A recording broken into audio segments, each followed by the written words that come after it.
incorrect. Now, those of you on YouTube should be able to hear me now. So sorry about that. It changed the audio settings for some reason, and I don't know why. But hey, everybody, how's everybody doing? Yeah, you should have me on YouTube now. Yay. Thank you, my audio technician, Rebecca, checking in. So sorry about that, YouTube. We got the audio going now. How's everybody doing? Hey, Nurse Tara. Hey, good morning, Kath. How are you? Happy Sunday. Happy Sunday, Joe. Hey, Colette, you're back. Wow, Colette had an amazing cruise on Holland America. Thank you so much for sharing all the pictures. Hey, if you're not in our Facebook group, we have a nice private Facebook group on Facebook. Of course, we have a public page and the group. Please come on over.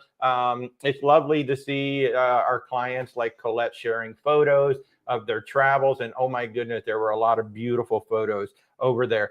Hey, before I forget, for those of you watching, this coming Thursday night, Thursday night we do a travel chat live over on YouTube and on YouTube only. And this week we are going to have Oceana Cruises joining us. Now, if you've never heard of Oceana, or maybe you don't know much about Oceana, I'm going to have Guillaume. I think that's how you say his name is Guillaume. Is going to be joining us from Oceana. Now, what's really cool about Oceana, they are like that middle level. So you got Virgin, Celebrity, Virgin, Celebrity, and Princess, kind of like your luxury lines in the mainstream. Then you've got your Viking, your Regent, your Seabourn, and all that, like ultra luxury. And right in the middle is Oceana. And Oceana is almost more all-inclusive than Virgin, all the meals. Then they have alcohol with lunch and dinner and other things like that. And they even have, mini bars fully stocked and all that good stuff. So if you want to learn about Oceana Cruises, definitely tune in this coming Thursday night. We're going to have Guillaume for at least an hour hanging out with us Thursday night, 8:30 p.m., but only on YouTube. It should be really good. I'm so excited. We're starting to present Oceana to a lot more of our clients. We're starting to present more Viking Ocean to a lot more of our clients because both of them offer really good flights, included flights that are really, really reasonable. So, you don't even have to worry about getting flights and things like that. So both Oceana and Viking Ocean, we're starting to present more and more to our clients just because of the deals. Hey, Kurt, how are you? Happy Sunday. Happy football Sunday. Hey, Terry, good morning. Good morning. Yes, Kath, back on the phone. So on Sundays, I will always be on the phone just because I can't do YouTube and TikTok Studio at the same time. And Sunday mornings have become quite exciting. And, we're getting quite a good crowd on Sunday mornings now on YouTube. So I don't want to stop doing that. Whenever TikTok opens it up so we can stream from like StreamYard or something like that, then I'll get back to doing it all with the camera. But I'll be popping up on TikTok during the week now using the new TikTok Studio. So it's very cool. Boogie Bud, oh, you're going on the Escape October 1st. That's so exciting. I love it. Yay. Great ship. Great ship. Definitely try out Food Republic. Definitely try out Food Republic. Such a great restaurant. Nurse Tara is just 27 days until Vision of the Seas. That's so exciting. I love it. I love it. Everybody's going on cruises. Hey, Rebecca, how long until we get on a ship? 69 days. 69 days. That's way too long. We can't go this long between cruises. We've got to start getting, we got to cut it down to like 40 days maximum to get on a ship. We need to keep getting on a ship. It's just so much withdrawal. I need my ship fixed. Hey, good morning, Nathan. 13 days to go for the Bahamas. Yes, that is so awesome. T, you're on the Resilient Lady, getting ready to sail away. Yay, thanks so much for joining in. Thank you for the kind words. Wow, Resilient Lady. So that means you're over in the Med somewhere. Oh, wow. Have an exciting time on the Resilient Lady. I've not sailed on her yet. We need to get over there and sail on the Resilient. You know what I love? Get some pictures on the seahorses. I love that they did those seahorse things. They look like so much fun. Roger is asking the best specialty dining on the Mardi Gras. That's easy. Rudy Sea Grill. Amazing. And I don't know, the price is 40 something now. It was 38 when we were on it, and it was well worth it. Whatever it is, it is worth it. It was so good. And the service was top notch. Now, my brother-in-law and sister-in-law, they went to the Fahrenheit 555. They said that was a great steakhouse, but Rudy Sea Grill was even better. So yeah, Rudy Sea Grill. If you're going on the Mardi Gras, definitely try out Rudy's Sea Grill. So let's see. Everybody, can I explain what the NCL Latitudes account is? Is it cash to use or points? Oh, that's a great question. So every single cruise line has a loyalty program, and Norwegian just calls theirs Latitudes. So basically, every single time you take a cruise on any single cruise line, they give you points towards your loyalty, and you go up the levels. And so that's all the Latitudes is. The Latitudes is just their name for the loyalty points. And depending on where you are, you can get some extra percentages off. Like one of my clients reached out and said, "Hey, I just got an extra 10% added to my Latitudes account." Sometimes they'll add other features, but that's all it is. It's just their name for the loyalty program. So yeah, and just if you want to know more about it, just go to NCL's website and search for Latitudes. Yeah, or just do a Google search for NCL Latitudes, and then you can see like what levels you get what. Some loyalty programs are better than others. Some it's just like you really don't get a whole lot even as you move up, and then others. I will say one of the best loyalty programs out there in terms of getting stuff or getting benefits towards bookings actually is Carnival. That VIFP program. The higher you are, the more options I'll see when I go to book you. And I mean, I've had some clients where I booked them for like a $200 cabin with $200 on board credit. And that's absolutely crazy. So the way Carnival does it is when I enter in that VIFP number, I will see offers based on, your level. So they have an excellent program. Arthur's asking, when do I think the summer 2025 Royal Caribbean schedule is available, when they're ready to release it? They don't give us any kind of advance notice. Now, what has been happening, and you've all seen it, everybody's like releasing their schedules early because there's all this pent up demand. And I mean, we're selling 2025 already. I'd laugh when we sold our first one. I'm like, oh my God, wow, people already want to do 2025. And now it's all of a sudden like, oh yeah, we all want to do 2025. So I think when they're ready, we're waiting on the Alaska schedule. That's what we're waiting on. I've got a whole family that's ready to go Royal Caribbean, Alaska in 2025. And we're just waiting. I mean, it's September now. I would think, sometime between now and November, we should see it, hopefully sooner than later. As more cruise lines put their schedules out, hopefully it puts a little more, hey, Royal Caribbean, maybe you should tell us what you're going to do. So I don't have any advance notice. You're in Greece. Oh my goodness. That is so lovely. Wow. Have a great time. I'll tell you what, Virgin has some fantastic itineraries in the Mediterranean. If you have not looked in the Mediterranean with Virgin Voyages, certainly take a look. But yeah, wow, you're in Greece. Have a great time, Teeth. That's going to be amazing. Hey, I've got Norma. We got Raphael. We've got Nurse Tara, everybody. Good morning over on the YouTube side. How are you? Good to see you all. Raphael is asking, can I recommend what cruise to take that stops in San Jose or leaves out of? So leaving out of San Juan. I said San Jose? San Juan. San Jose, San Juan. They're so close to each other. Oh my God, it's morning. Hey, Raphael, what cruise to take that stops in or leaves out of San Juan? So leaving out of San Juan, you're going to have the Norwegian Viva. It's going to be there, I think, January to April. The Jewel of the Seas is going to be there, I think, December to March or December to April. Norwegian Viva actually has one itinerary that's literally 7 stops in 7 days. It's absolutely amazing. And the Jewel of the Seas, I think, has like six stops over 7 days or 6 stops over 8 days. So those are 2 ships that I know are sailing out of San Juan right now, or that will be. I don't know about Oceania, Viking, or Regent, or any of those guys. Usually they do have some that will sail out of San Juan as well. And then in terms of stopping in San Juan, a lot of the Eastern Caribbeans will, especially if they're slightly longer. So, Celebrity stops in San Juan, Princess stops in San Juan. It just depends on the individual itinerary. So obviously the Brilliant Lady was supposed to, and the Valiant Lady, I think, is taking 6 of those sailings and is going to actually do them. But it's not going to do the entire season. And of course, we don't know about Brilliant Lady. Brilliant Lady will be there more than likely in 2025. But in terms of this year, the Viva and the Jewel of the Seas for sure are sailing from San Juan. and a lot of your Eastern Caribbeans. You just got to look at the itineraries to see who's going to be over there. Thanks so much. San Jose and San Juan, they're so close to each other. Malil, good morning. You're looking for great cruise deals and experiences. Well, we can certainly help you with that. I don't keep a Rolodex in my head of, hey, here's the best deals of the week. I really don't do that. I like to pull the way that we work. We are independent travel advisors, and the way we work, in fact, we're doing it right now. I have a client who said, hey, I want to go in December of 2024. If they're available, I'm interested in Australia, Japan, maybe something interesting. I don't want to go to the Caribbean. And that was her instruction to us.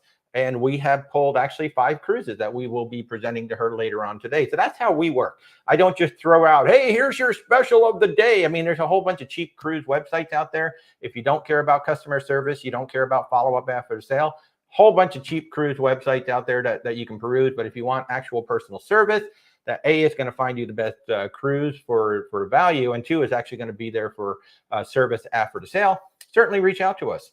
You're going on the celebration in January. Bigger Andrew. That's so nice. Is there a smaller Andrew too that's going with you? I can't. Yeah, the celebration looks like a great ship. If you haven't seen it, we have a whole Mardi Gras playlist on both YouTube and TikTok. Check it out, especially on YouTube. My whole food review is in one thing. You know, I'm very fair with my food review. So there's some good, there's some bad. Shack's Chicken, I'm telling you, man, Shack's Chicken on Carnival, holy crap, it is so good. Brandon is in New Orleans, fixing the board now. That is so awesome. Thank you for sharing, Brandon. Have an amazing cruise. I'm so excited for you, man. Anybody going out on a ship today? I'm just so excited. Terry, 3 weeks until the MSC Seascape Yacht Club. Any suggestions on it? Well, one, have a good time. You're going to be on the newest ship. That is the newest sea ship, the Seascape. So, Robotron. Yeah, do the Robotron. And then film it so we can all watch you. Because we're not doing it. We're not doing it. We're definitely not doing a Robotron. Big advice is don't sit under the Robotron while it's running, because I wouldn't be sitting there. I call it the splash zone.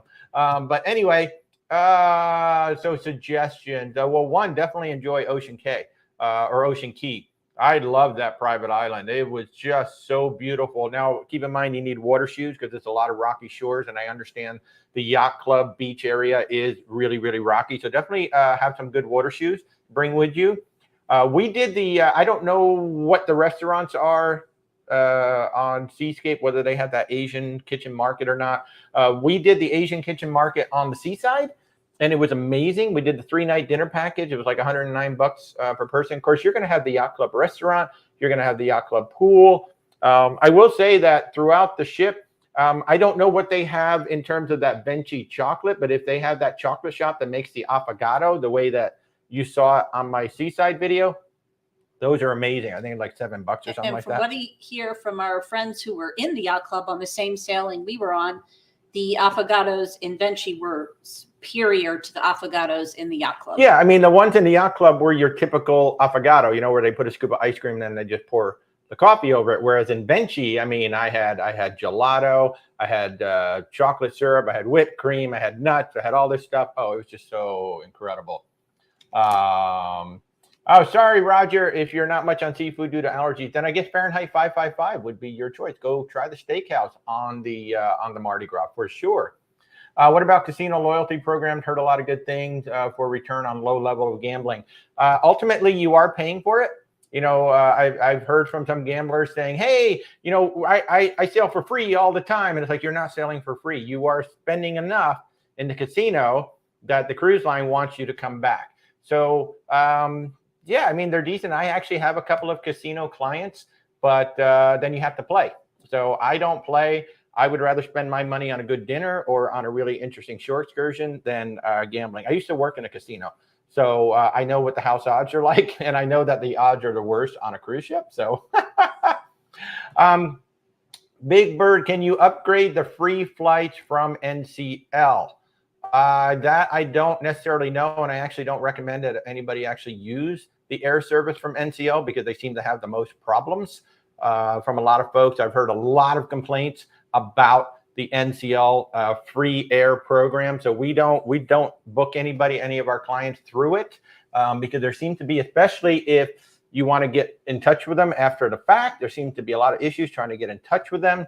I think one of the best air services for a cruise line right now is Princess. Princess Cruises Easy Air is fabulous. I mean, the prices are always going to be a little bit higher than what you see on, say, Expedia or something like that, but it's really great service, great flight. So I don't know offhand if you can upgrade to free flights. I think you can. I would guess you can. I don't know what the fee is to do so. Yeah, you just got to call into their air service and ask them. But my guess is you can. It's just, what is the fee going to be? So any cruise perks for Amex Platinum members if you book directly through Amex.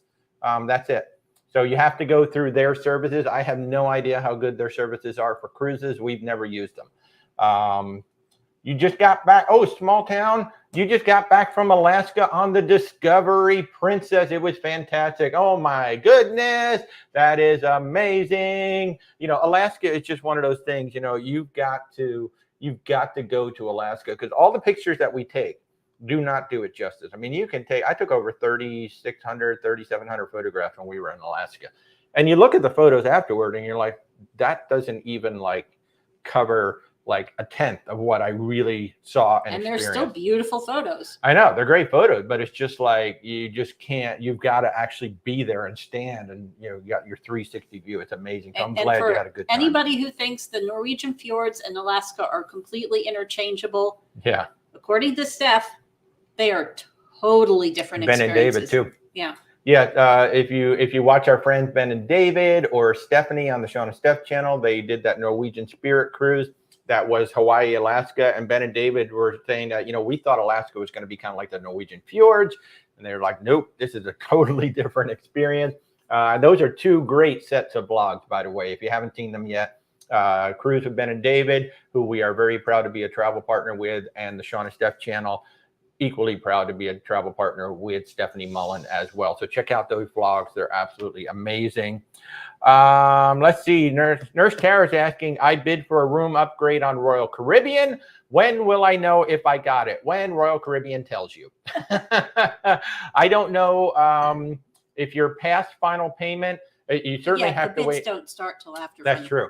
So it's when they're ready to tell you. It used to be before the pandemic, like you may not even find out until you showed up at the terminal where you're going. But it seems like now they're telling you at least 48 hours out.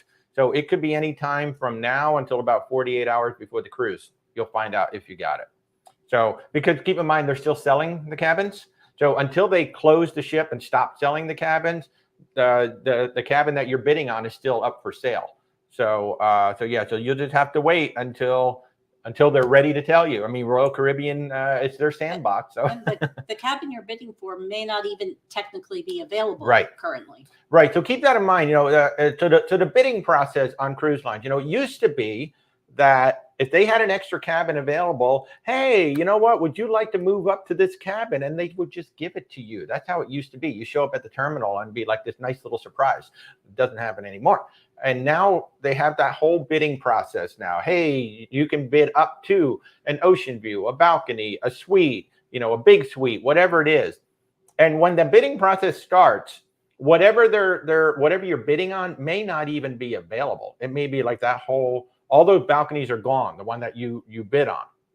What the cruise line is hoping is somebody in the balcony is going to upgrade to a suite, which then opens up the balcony, and now you can move up. And then they could even sell that cabin that you just left. So understand that just because you're bidding, those cabins may not even be available. They're also, you know, hedging on, if somebody cancels, we'd rather move you into that cabin than have that cabin empty. So just because you're just because you're bidding on something, and just because there is a bidding process, doesn't even mean that those cabins are open. So and I have mentioned before my personal theory that the cruise lines are playing psychological games with you to get you all excited about bidding on a suite and get into a suite, so that next time when you go to book that cruise line, you're going, you know what, I'm just going to book a suite. I'm going to get the suite. I mean, I'm sure there's truth to that as well. I mean, why not? It's like, oh, I really want that. Look how nice that suite is. And then the next time you take the cruise, you're like, you know what? I really want that suite. Let me just book the suite to begin with. So yeah, I'm sure there's something to that as well. Hey, Cindy, how are you? And you're just back from the Vista. Fabulous. I hope you had an amazing time on the Vista. Yay, that's awesome.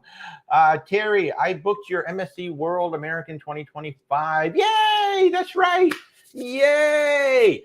You know what? I really need to get on the World America for sure. That was like an amazing, it was like a crazy ship. It's basically like their version of the Oasis class. So obviously the World Europa is already sailing now. But I would love to do that. What cruise line port in Belize? Quite a few. But if you're talking about Belize City, nobody ports in Belize City. That is a tender port. A good 45 to 60 minute tender boat ride from the ships. So pretty much everybody does. I mean, I've seen Royal Caribbean there, Norwegian, Carnival, Celebrity. And there's also Princess. Harvest Cape, Belize, which is more of a kind of resorty area than actual Belize. Yeah, although you can leave the resort area and go into. Yeah, so Harvest. So there's Harvest Cay, which is that a port that you can actually dock? I believe so. Yes. Yeah, I think that's port you can dock. Because we docked there, but we didn't get off because I sprained my ankle. And then Belize City is the one where the tenders sit out. So if you're going to Belize City, I highly recommend booking a cruise line tour, a shore excursion from the cruise line, because you will be the first ones off the ship. If you're going to go independently, they're going to make you wait until all of their shore excursion people are off, because it takes 45 to 60 minutes to get to shore. But then at Harvest Cay, again, you know, your Princess, Carnival, Norwegian. I mean, they pretty much all the cruise lines go to Belize and to Harvest Cay. Yeah. So my mug is a 10 out of 10. I love it. Isn't it fun? So this is what I learned. We go to Disney Springs all the time. We're only about 40 minutes away from Disney World, so we go all the time. And when you see a mug in the World of Disney and Disney Springs, you've got to get it. Because like every time I go there, it's like, oh, I want to get another one of those Buzz Lightyear mugs. Nope, they're gone. So thank you. Yum, yum, yum, yum, yum. Awesome. I love tea. ABC Cruise on the Celebrity Beyond, August 10th, 2024. Nice. That's going to be an awesome cruise. Oh, and you just got off the Equinox. I'll tell you, the Equinox is a great ship. The whole Solstice class from Celebrity. Beautiful class of ship. If you've never been on it, it's like a floating resort. The solarium pool, which is the indoor pool, that's our jam. We're pretty much that. You're going to find it there every single day of the cruise, especially with the Aqua Cafe. And of course, they've got the world-class bar, which is amazing. And then they've got Cafe Al Baccio, which is awesome coffee. You're going to find me there as well all day. So yeah. You booked a privacy on the Epic. Do you think these are terrible? Apparently, they are similar to Carnival's Cove balconies. Geez, I haven't even noticed that. To be honest with you, we don't book a lot of Epic. Yeah, we really don't book a lot of Epic, so I honestly haven't even noticed that. If it's similar to, so the Cove balconies on Carnival look amazing, and if you've not seen one, go to Cruise with Ben and David and check out their Carnival Celebration Transatlantic, because they were in a Cove balcony. So if it's similar to that, I don't see any problem with it. But honestly, I think we've only booked one person on the Epic. All of our cruises have been on all the other ships, so I really haven't even looked at those yet. Wow, I'm gonna have to take a closer look at those and see what they're all about. I'm sorry I can't give you a better answer right now. So yeah, I'm sorry about that. Benny is saying, hi, Benny. How are you? You're going on Virgin in November. Any thoughts about the Scarlet Lady? 2 thumbs way up. Really awesome. So you're asking a question from YouTube. I have a whole playlist on YouTube from the Scarlet Lady, including about a 45-minute food tour. I've got an overall review on the ship itself, and I've got a tour of our Cheeky Corner suite. Virgin Voyages. If you're, you know, a lot of people are saying, look, I'm tired of all these extra fees. I'm tired of being nickel and dime. I'm tired. You should be looking at Virgin Voyages, because it is almost all included. All of your meals, your Wi-Fi, the gratuity, the soft drink, group exercise classes. That's included standard on every single cruise. The only thing you have to pay for are the premium beverages, which would be your specialty coffees, your mocktails, your wine, your beer, your cocktails. It's the only thing you got to pay for. And right now, we can give you $300 to $600 in a bar tab included. So yay on the Scarlet Lady. I think you're going to have a great time. I think I had the most fun I have had on a cruise line in a long time when my friends Christine George and the two of us all went into the Groupie, which is their private karaoke booths. Oh my God, I don't sing karaoke, but it was so much fun just doing it with my friends. So it is truly awesome. So yeah, Benny, I hope that's helpful. But check out, I got a whole playlist right here on YouTube. It's actually one of my most popular playlists. Because, you know, a lot of the people who go on Virgin Voyages, especially the bloggers, they focus on Scarlet Night because that's wild and crazy. Or the pajama party. Yeah, or the pajama party or the Manor. Those are like, and everybody's like, oh my God, it's like a loud, crazy place. But it's not. It's a chill place. It's an awesome place. It's a great place to socialize. And I think Virgin is one of the best ships, best cruise line, just to meet other people because the way it's all set up, there's so much seating everywhere. So I think you're going to have an absolutely fabulous time. So Norma, hey, thank you for all the help with our 2025 Utopia of the Seas cruise. Yay! That was my first Utopia bookings. I was very excited about that. So yay, Norma, I'm glad we could help you. And we'll have information on that insurance as soon as I get it back from Royal Caribbean. But thank you so much for allowing us to be your travel partner. Belly Girl, hey, you just came back from Alaska on the Grand Princess. That is fabulous, fabulous. Hey, by the way, for those of you watching TikTok and YouTube, if you like what we're doing, please hit those little like buttons so that TikTok and YouTube know that you actually like what we're doing. If you have not subscribed to the channels yet, please do subscribe on TikTok and YouTube. We love bringing you this content. We love sharing information with you, and I love trying to, you know, be able to answer some of your questions and help you all out. That's what we're all about. Our services are 100% free. We like to say that your memories are priceless. So if there's anything we can do to help y'all, please do. Now, if you want to do the likes on TikTok, Rebecca likes to poke me in the face. So if you just want to do that. Philip, Disney just announced the Asian ship, the Disney Adventure. They did. That's the former Genting Global Dream, or World Dream or World Global Dream, whatever it was. It was the ship that was about half to 75% completed, and Genting went bankrupt. So Disney bought the ship. It will easily be the largest ship in their fleet. They called it the Adventure. It should be something else that will be sailing out of Singapore for about 10 years. I think they signed a 10-year contract. So for those first 10 years, and that ship, what's going to be very interesting about it, and we have not found out yet, but obviously that ship was designed by an Asian company for the Asian market.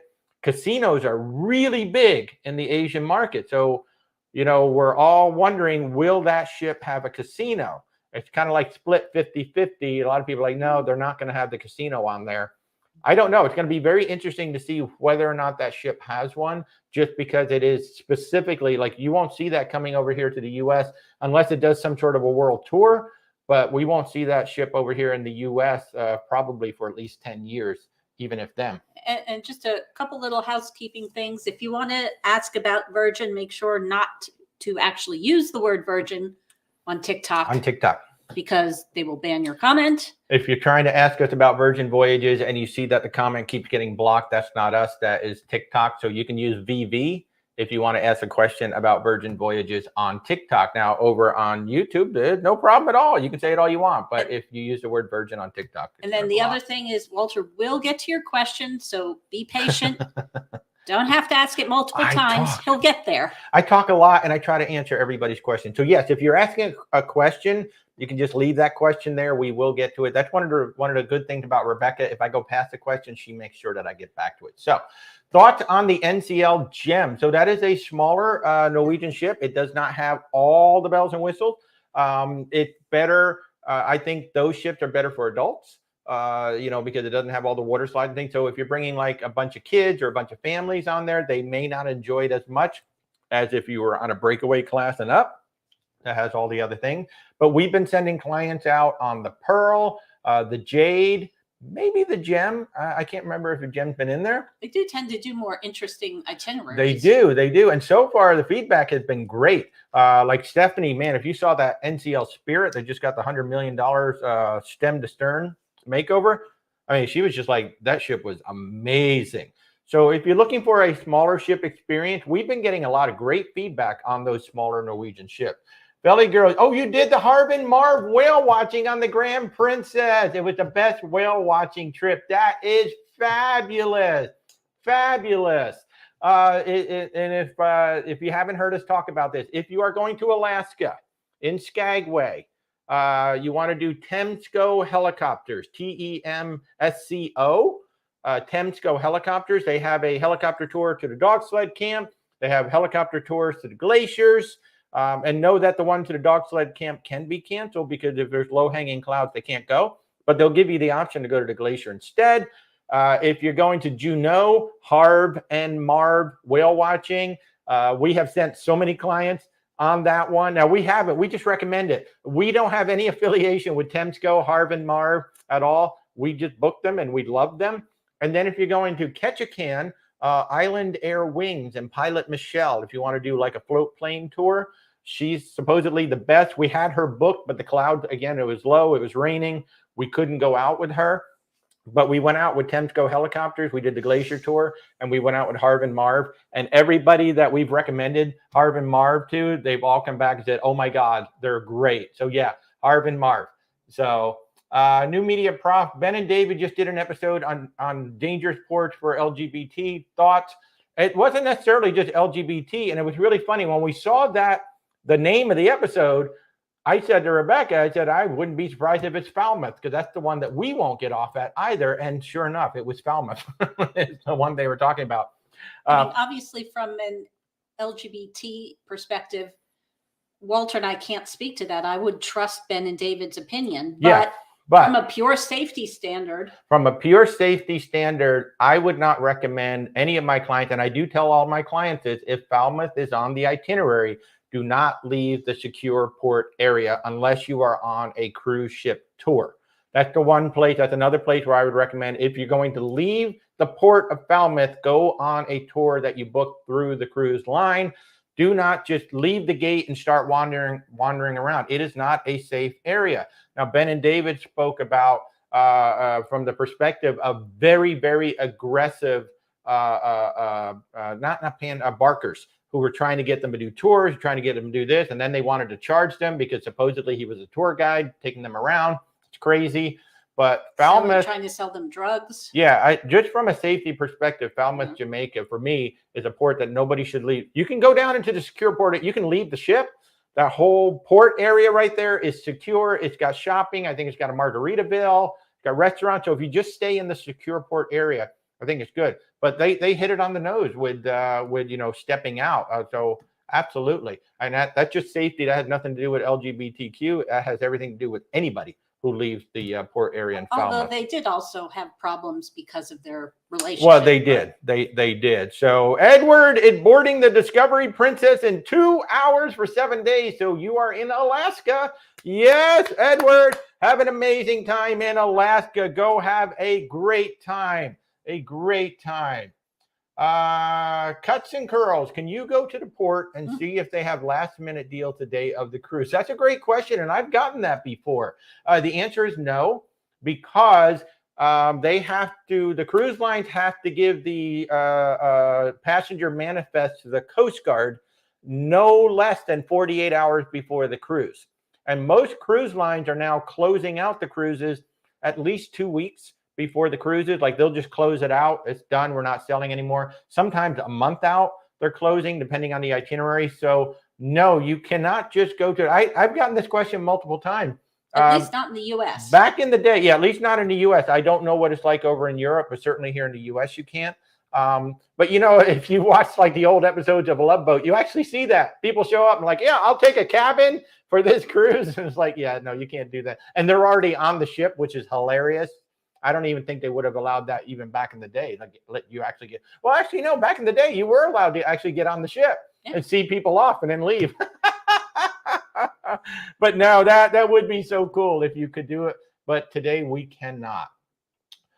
Great question. Yes, Delaney, I like that. What do prepaid gratuities cover on Carnival? Great question. So those are essentially your hotel gratuities. You will be charged something like, I don't know, somewhere between $16 and $20 a day. I can't remember where Carnival lines up per person.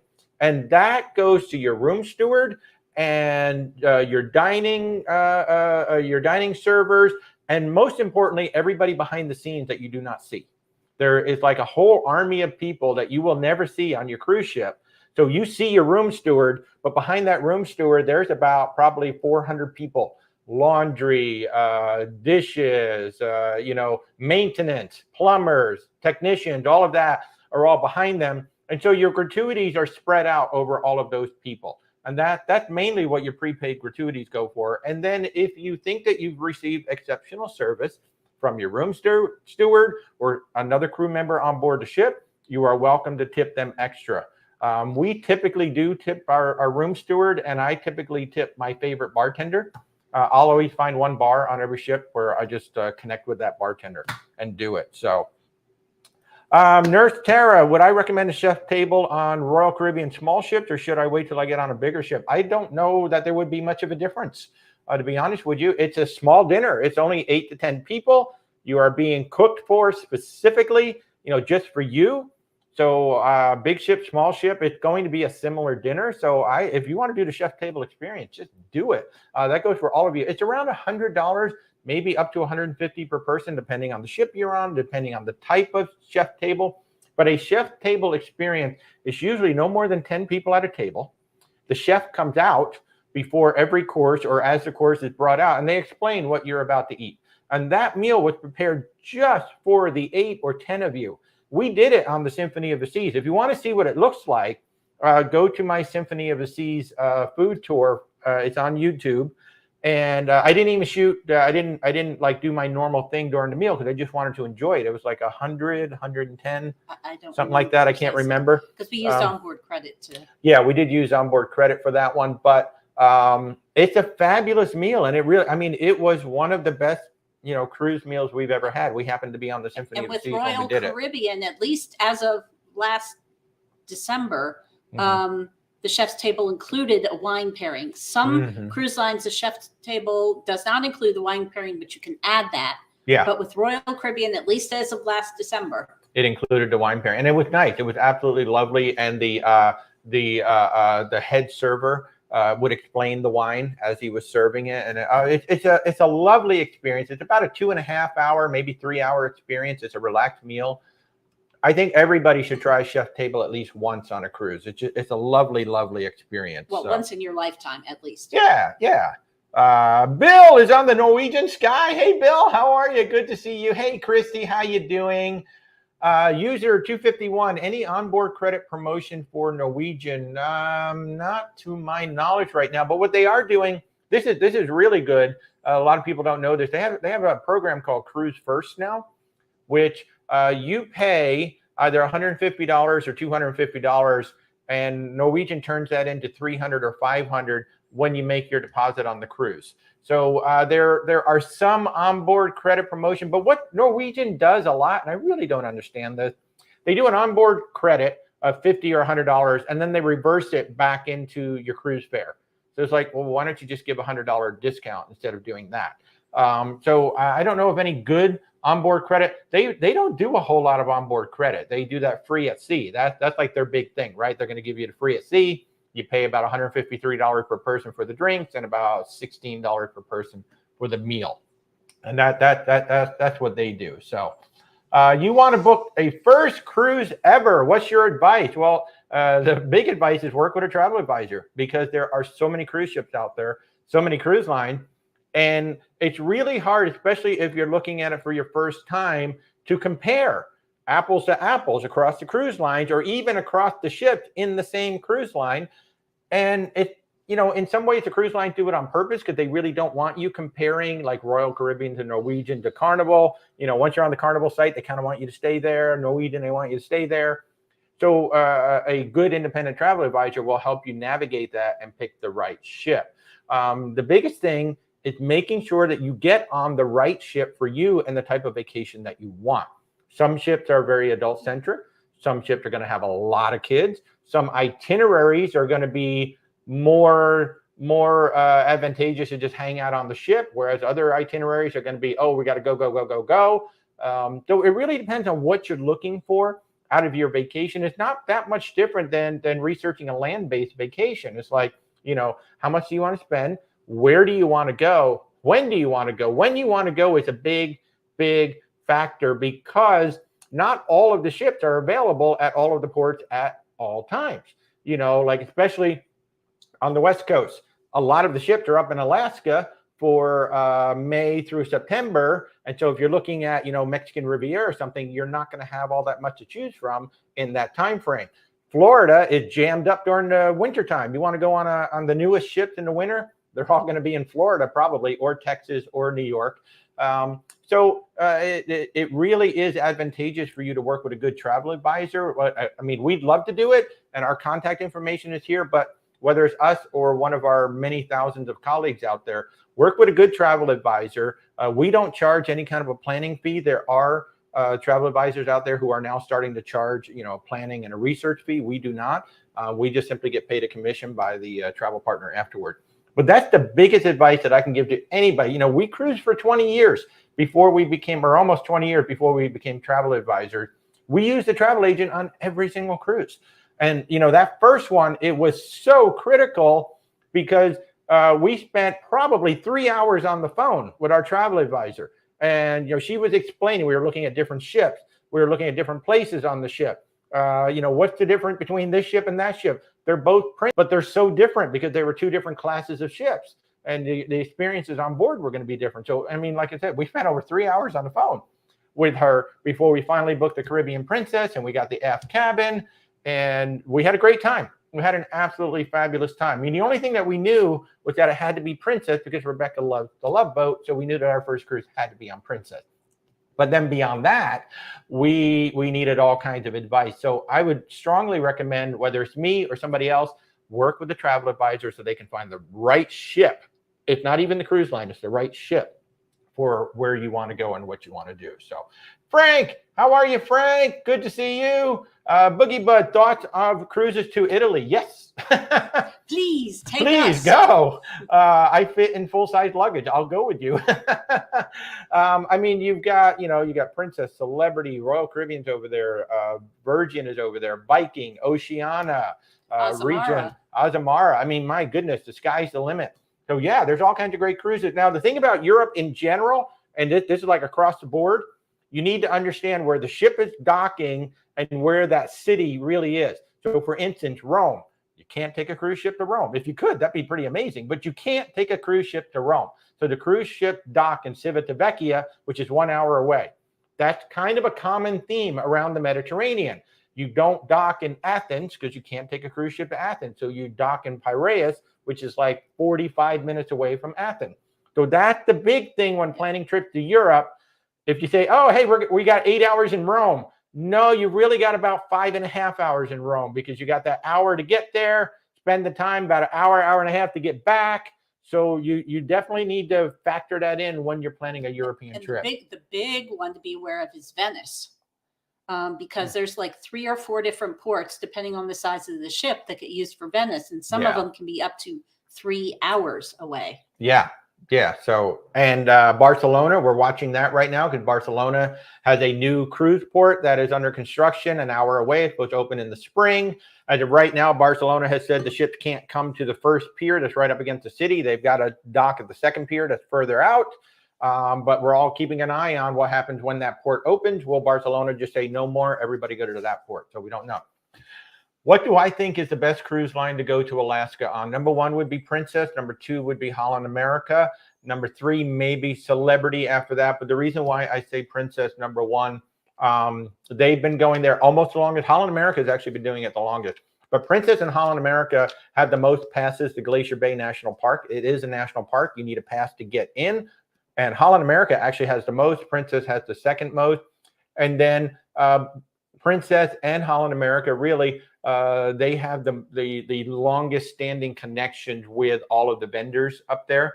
Plus, if you want to do a cruise tour, Princess has 6 lodges, I think, in Alaska. They do an amazing job with the cruise tours. We have sent a lot of clients to Alaska. So if you want to talk about Alaska, certainly reach out to us. We'll be more than happy to help you out with that. Hey, Catamom's going on the Carnival Paradise in June. Lovely. I love it. What is the procedure if you miss the ship when on an excursion not purchased from the ship? What a great question. I'm getting some good questions today.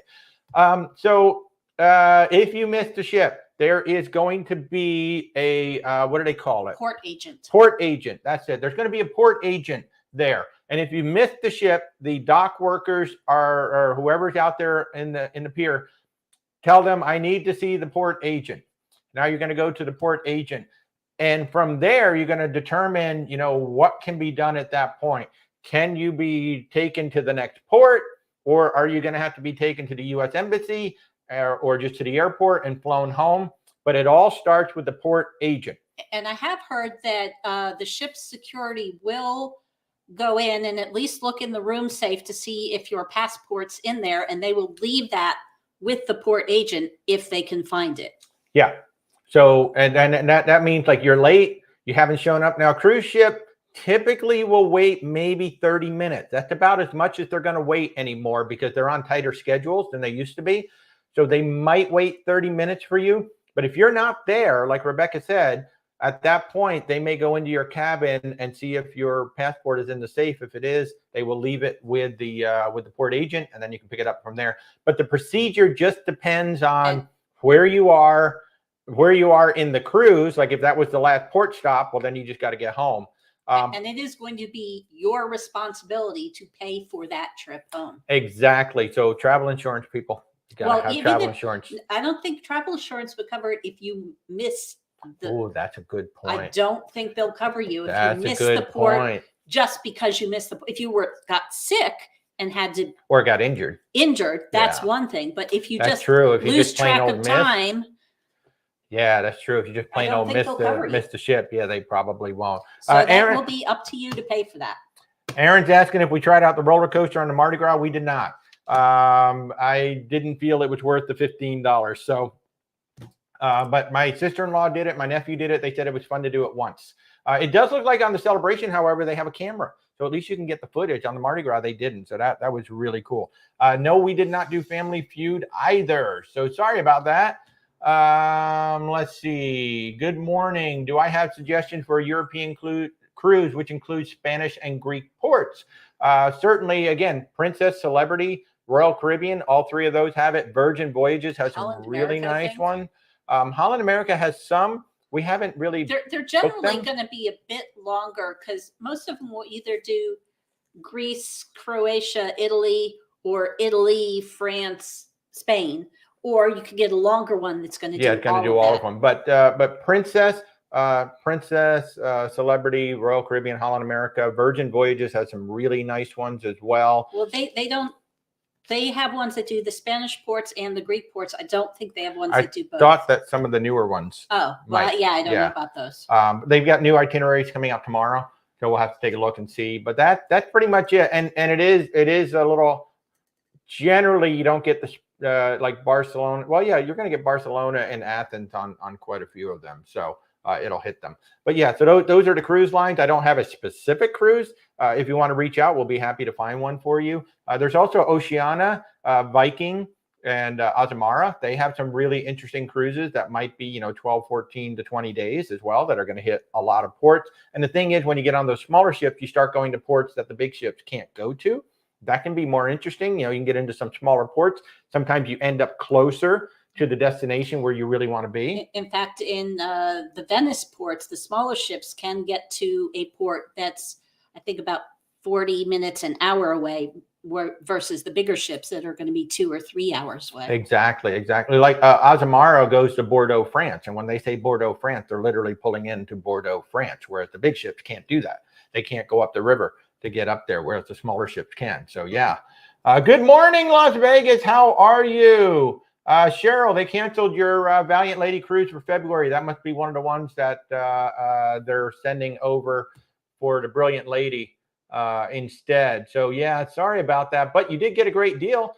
You can go on any cruise you want without an extra dime, and you're going to get $600 of onboard credit. Keep in mind the schedules are coming out tomorrow. I would find the cruise you want today on that offer request form. There's a whole drop down list of all the cruises and put in for your new cruise. I mean, I've got multiple clients taking 14 and 16 day Mediterranean cruises is what they signed up for.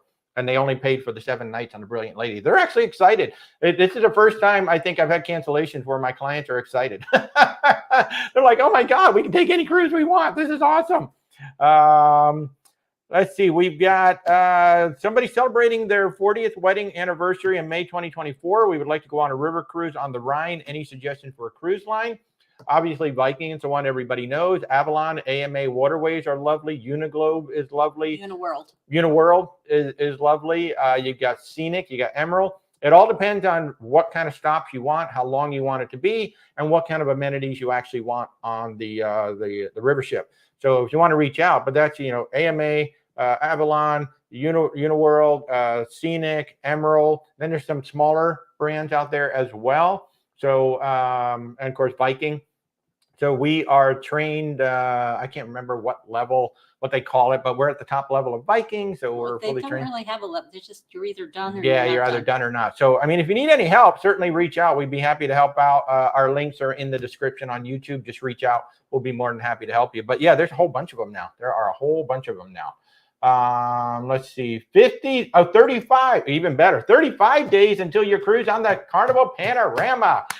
Yay, that's awesome. That is awesome. What do I think about the Carnival Firenze, the sister ship to the Venezia? Oh, you're going to sail on her. I've got multiple clients booked on the Firenze. I love the concept. I really want to get on the Venezia. We have not gotten up to New York yet. She looks like a beautiful ship. Our friends at This Cruise Life were on it. It looked absolutely beautiful. They feel more like adult. They feel more adult-centric. They don't feel like, the Carnival of old. So I really like that it's a different option. I love that they kept the funnel the way it is. I love that they kept the colors the way it is. I think it's going to be great. The early reviews that I've seen, some people don't really like it as much. And I think because it's not a normal Carnival ship, which I think is good. I mean, I think you got to have some variety, some differences. So I think it's going to be a lot of fun. I think it's going to be a lot of fun. Fred is asking, did we ever take the glass blowing class on Celebrity or eat at Le Petit Chef? Glass blowing, yes, absolutely fabulous. I mean, absolutely fantastic, fabulous. Had a great time with that. Le Petit Chef, we did not do because we loved the original cuisine, the way it used to be with the tapas. That was fabulous, but we haven't done it. But honestly, we've had a lot of clients do it, and they're like, you know what? It was actually a really good dinner. It was fun. It was cute. A really good dinner. If you haven't been on Celebrity, they have this thing called Le Petit Chef. They projection map video onto your table. So when you order, say, a lobster dish. Well, it's a set menu. Yeah, it's a set menu. And the chef, the little animated chef is going to prepare your plate. And then as soon as the little chef is done, they go ahead and they put down the actual thing right in front of you. So a lot of people are having a great time. They're really having a great time. So, yeah, it should be a lot of fun. Can I talk about the cancellation on Virgin Voyages? Yeah, I'll just talk about it briefly because I actually have a whole TikTok on this as well, and it's also on YouTube. But basically, the Brilliant Lady is not ready. And that's all we know. We don't know how not ready she is, but the Brilliant Lady is the 4th lady ship. She's the last one scheduled as of right now to be built. She was supposed to launch December 24th with a sailing from Miami to San Juan. And then the Mermaiden was supposed to start, I believe, on December 30th. And she was going to do 4 months, January to April in San Juan. And then she was going to head to Portugal for a European season. The ship is not ready. And what Virgin Voyages did, they canceled all of her sailings. They're just like, we don't know when it's going to be ready, so we're not even going to tell you right now. And they also canceled, I think, six or 8 Valiant Lady cruises that were originally scheduled for Miami, and they're moving the ship over to San Juan to take over some of the Brilliant Lady sailing. Now, the Brilliant Lady was selling really, really well. Those are the best itineraries that Virgin actually has, other than the 8 nights. So they have an 8-night from Miami, Eastern Caribbean, Antilles. That's a fabulous itinerary. And then they had 2 7-night itineraries sailing out of San Juan.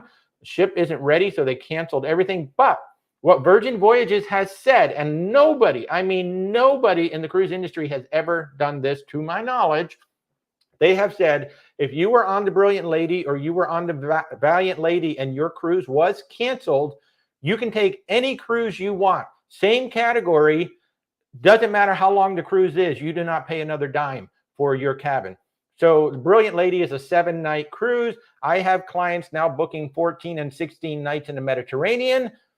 Virgin Voyages is going to honor the cruise fare. They do not pay another dime. Plus, they're going to get $600 of onboard credit. And they get $600 of onboard credit if you rebook by October 11th.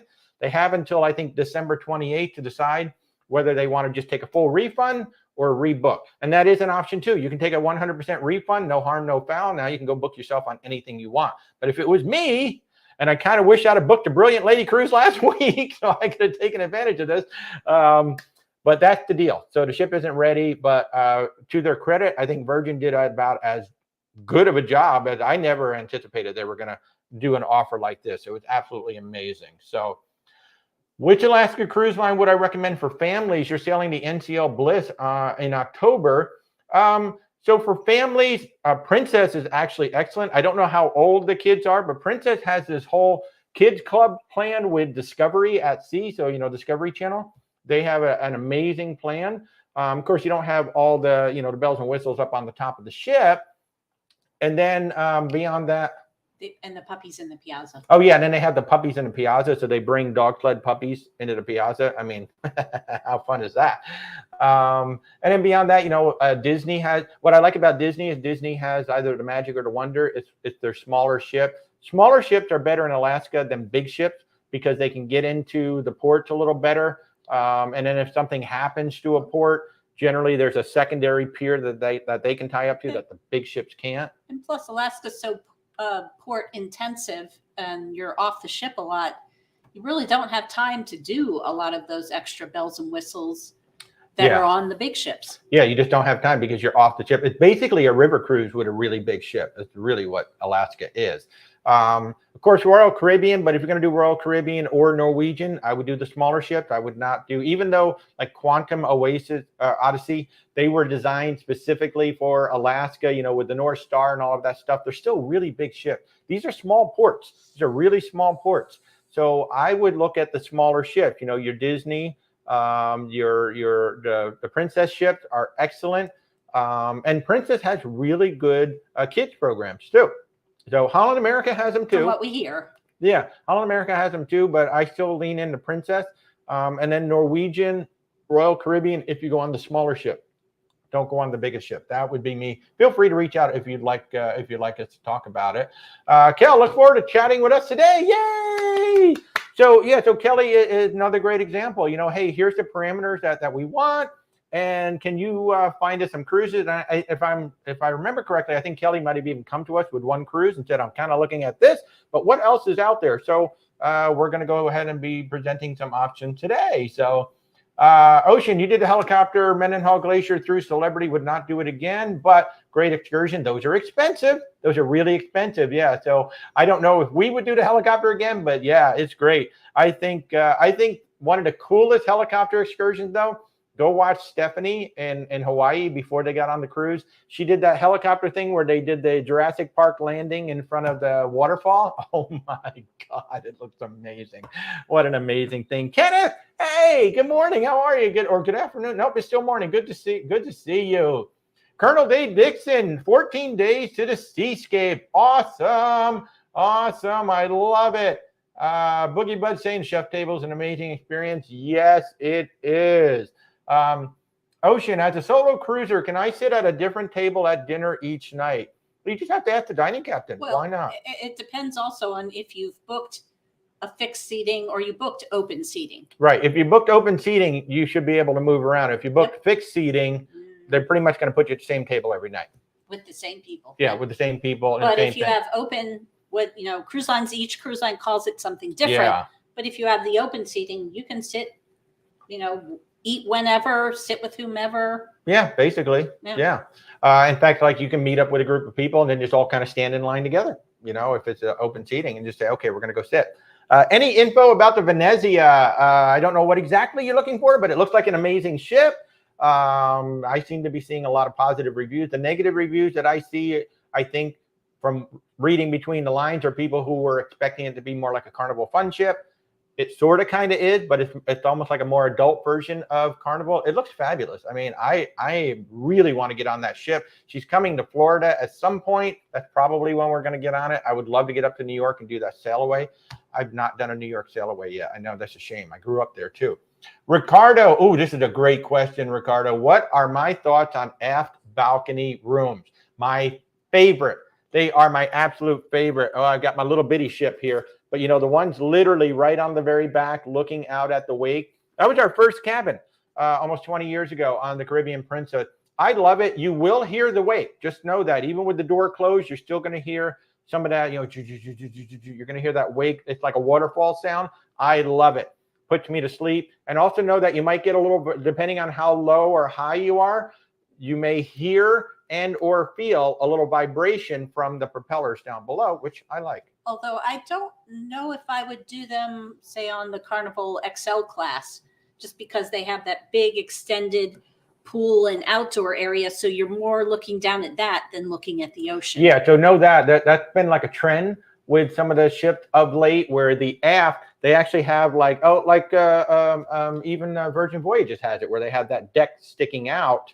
So you're not like right on the wake. Now on Virgin Voyages, I didn't mind it so much because there's not a pool and there's not a lot of kids running around. But like on the Mardi Gras and those XL class ships, there's a big pool there. There's a lot of kids running around.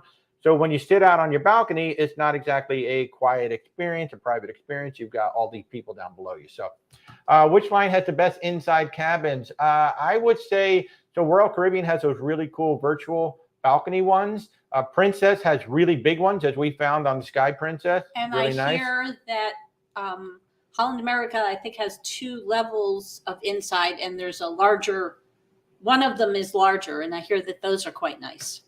Yeah.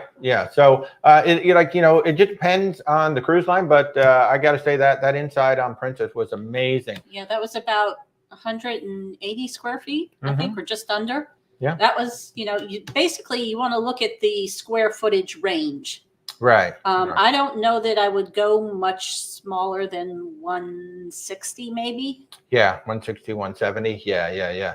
What's the difference between booking through a travel advisor or online? Well, number one, we're trained. Number two, you don't pay us anything. Number three, we're independent, so we can book you and send you on any cruise line. But I think the most important reason why you'd want to book through a travel advisor is because of our relationship with the travel partners.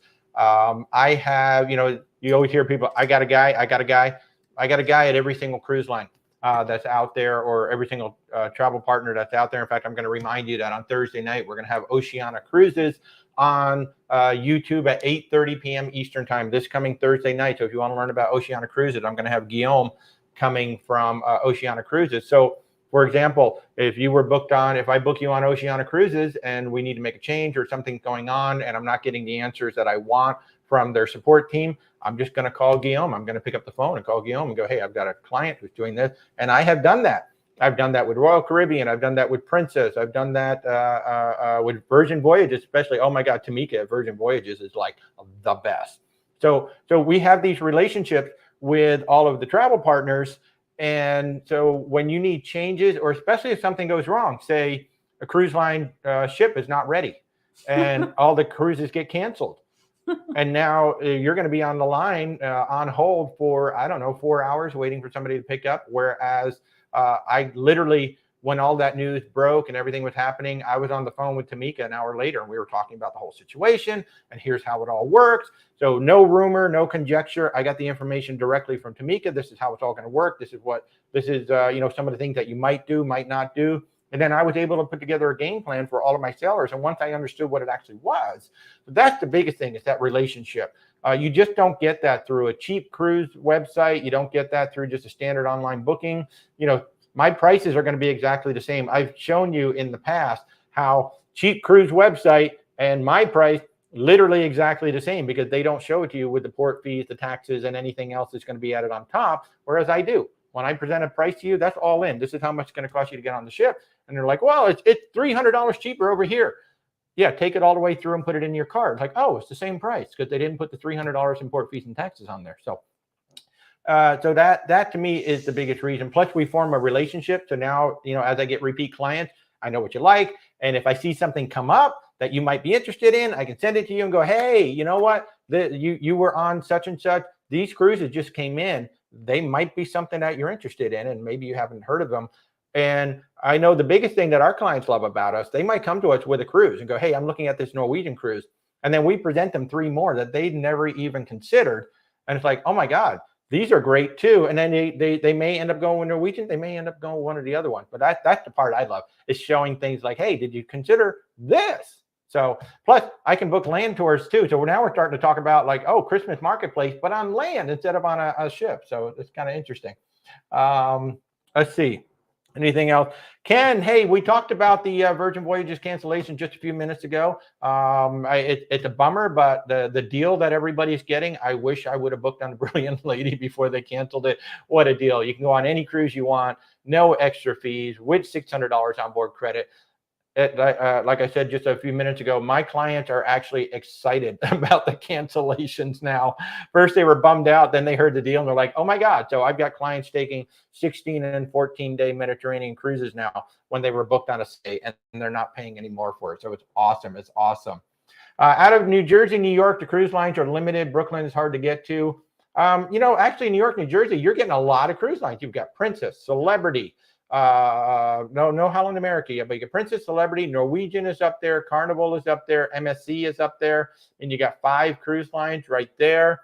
I'm trying to think if there's anybody else that I'm missing offhand I can think of. I mean, you got quite a bit of selection up there in New York. Of course, it depends on the time of year too. Like during the Canada New England season, a lot more come in because they're going to do that. Plus, you've got options going out of New York as well. So, and obviously the welcome, options Kenneth. in the winter months are much more limited. Yeah. So you're going to ask about Barcelona. Yeah. So Barcelona right now, they're as of October, you're not going to be able to dock up right up against the city. There's another pier that's further out. That's where they want the cruise ship.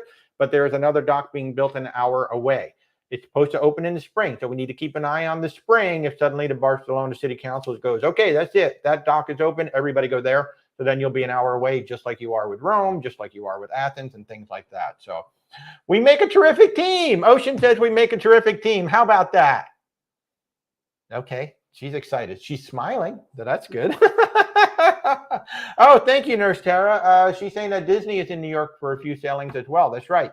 There's a couple of cruise lines that'll kind of rotate in and out. I've had a lot of people ask about Virgin. I would love to see that. I would love to see Virgin maybe 4 sailings out of New York City. That would be really, really cool. So as of right now, not on the schedule, not even on the schedule for next year that I've seen. If you're waiting, by the way, again, if you tuned in late, if you're trying to ask a question about Virgin Voyages on TikTok, you've got to use VV. You cannot use the word Virgin on TikTok. That's not me blocking your question. That's TikTok blocking your question. So do VV if you have a question about that. So, and if you're new to the channel, please do subscribe. I am Walter, your independent travel advisor. We book cruises, we book land tours, we book everything. I don't know if we can book Virgin Galactic, but that would be kind of cool if we could book Virgin Galactic as well. So we could send you to space too. That would be neat. But we're here, your independent travel advisors, for any kind of questions. If you're on TikTok, where's waltertravel.com, or you can click my logo. There's a link to contact us. If you're watching us on YouTube, there is a link in the description down below. Just click that. Easiest way to get in touch with me is to set up a time on our calendar. I put it up there. All of my meeting times are available. Just set up a time that's convenient for you. We'll get on a phone call. We'll get on a video chat. Let's talk about your travels and get you going. So that'll be a lot of fun. Hey, Kenneth has 111 days till your New Year's cruise, and Brant has 52 days till the Scarlet Lady. Yes! I love these countdowns.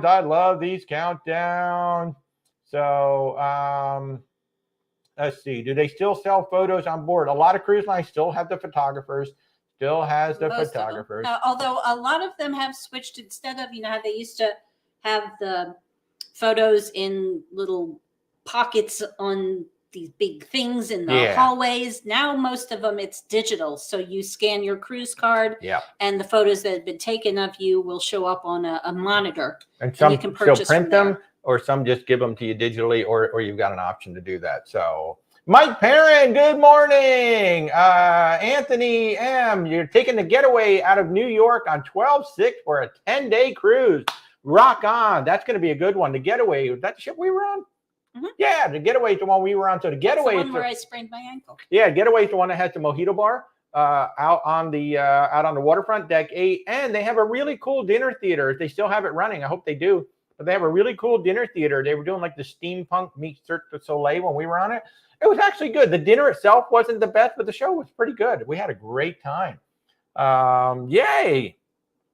Maria, That's the cruise you were talking about. Oh, I'm so sorry. Ocean did. If I find a cruise price online, can I bring it to you to help and book? Yeah, a lot of clients do that. And also, if you book something online, as long as you do it directly through the cruise line, you can actually transfer it to us. But yeah, you wouldn't believe how many of my clients are like, "Hey, I just saw this at whatever," and I'm like, "Okay, I'll go take a look." And I think there may have been one time where my price was not the same. And the reason, the way that some of these cheap, blah blah blah blah, the way that some of these cheap cruise lines can beat our prices is, one, they might book a group like when the cruise first opens up, and then they hold those cabins back until much closer to the sailing. They wait till the prices go up, say at Royal Caribbean, and then they're like, "Hey, we have these cabins for $500 less than Royal Caribbean," because they've been holding them in a group for a while. Or they take a cut in their commission. And they're like, "You know what? We just want to get rid of these cabins, so we're going to give up, say, half of our commission," so they're able to drop the price. But I think I've only had that happen once so far, when a client brought me something that I couldn't get the same price. They ended up booking with me anyway because they like working with me. But yeah, that does happen. So Sexy Mama 80, I love it. You're going on a wedding on a cruise, but the wedding is before we cruise. What do I do with your luggage? So you're going on. So with this, I'm assuming this is one of those where they're going to get married at the embarkation. So the ship is getting ready to go out, on its first day. So they're going to have a wedding. There's going to be the whole embarkation thing. So you should go through the check-in process if you're actually going to be boarding that ship. If you're bringing carry-on with you, that's probably going to have to stay in the room, wherever that reception or wherever the wedding is happening. Probably going to have to keep it there, because depending on the cruise line, your cabins probably will not be open until about 1:30-ish, 12:30 to 1:30, somewhere in there. So any carry-on you're going to have to keep with you, as far as I know. Now, there could be some sort of, because it is a wedding, they may say, "Hey, put all of your luggage in this room or in this area," during the thing. So you can always ask when you come on board. But the luggage will have to stay somewhere in your possession, most likely. Tara, Cindy doesn't have a cruise countdown. You need to book some more cruises. Come on, Cindy, make an appointment. Let's do it. Best cruise for a 58-year-old, 26-year-old, and a 3-year-old. Well, Disney is good. You said you've done Disney. That's a good one. Now, with that 3-year-old, we have been told, and we saw it on the MSCC side, people love that whole splash pad area, the whole thing that they got for the kids. They were like, I literally met some parents who said, "This is better than Disney. This is better than Royal Caribbean." They really liked it. And, MSC is a very affordable cruise line too. Now, they don't have the best entertainment. They have good entertainment. They have good service. We had great service on the MSCC side. And we found that the main dining room, now, we ate at 9:45 at night. We had excellent service, and we had no problems with our food being hot during that late service. Now, we did, I think a lot of the complaints you see are like the 5:30, 7:30 seating, when that dining room is completely full and they're trying to serve everything. But we had a great experience on the MSCC side. So that would certainly be a cruise line that I would look at, MSC, especially for the price. And especially because, we heard that specifically from parents. They're like, "Oh man, we've been on Disney, we've been on Royal Caribbean. This play area, this water area is better than those ships." So maybe something like that. Yeah. How do we guys keep from cruising every day? I don't know. Port Canaveral is only 1 hour away. So literally, I should be over there every day. Do you have to be vaccinated? Good question. As far as I know, there's no place that requires a vaccination as of this time. In fact, Australia just relaxed their rules finally. But to my knowledge, there's no place that you still have to be vaccinated either to take a cruise or to get off the cruise ship. There might be, but to my knowledge, there is not. So, Stony Mini, no, you don't have to be. Love the helicopter. Hey, user 618, you just came off the Venezia. Yeah, very nice, very nice. Is a Celebrity Horizon still in operation? I don't know that ship name. Yeah, isn't that the Vista Horizon? Yeah. No, he said Celebrity. Oh, Celebrity. Celebrity Horizon. Oh, I didn't even know that. I don't think there was this. Well, if there was, it was ancient. That would be ancient. Yeah. Carnival Horizon, absolutely. Yeah. So. Okay. What do I think happened to the missing Carnival guy? I have no idea, to be honest with you. I wouldn't even speculate that. Tony at Lolita Loca, that's what he does. And by the way, I will tell you, he's one of the nicest guys you have ever met. He lives not too far from us. We met him, unfortunately, bad circumstances, but what a nice guy. I don't even have to tell you to subscribe to Lolita Loca because you probably are. He's got over 200,000 subscribers. But I will tell you, if you follow Tony, he's even nicer in person than what you think he's going to be. Same with Ben and David. Ben and David are like amazing. And of course, Stephanie Mullen is just absolutely freaking amazing. So I can tell you from having met Ben and David, having met Tony, they are amazing people, just really good ambassadors. So, Aaron Ross is saying the new main dining room for Carnival looks good. Now, I wish they would bring back the tablecloths. Why did they remove them? Why do you think? So they don't have to do as much laundry. I mean, it's money savings, one, but two, it's more environmentally friendly, too, if you don't have to keep washing the tablecloths. So when you got a lot of kids on a cruise line, guess what? Those tablecloths are going to get really, really dirty all the time. So my guess is that's why they did it. It doesn't bother me one way or the other. I never really understood the tablecloth in a main dining room because that's a lot of work. It's also a lot of work. Think about it. I put the tablecloth down. I got to, take the tablecloth off.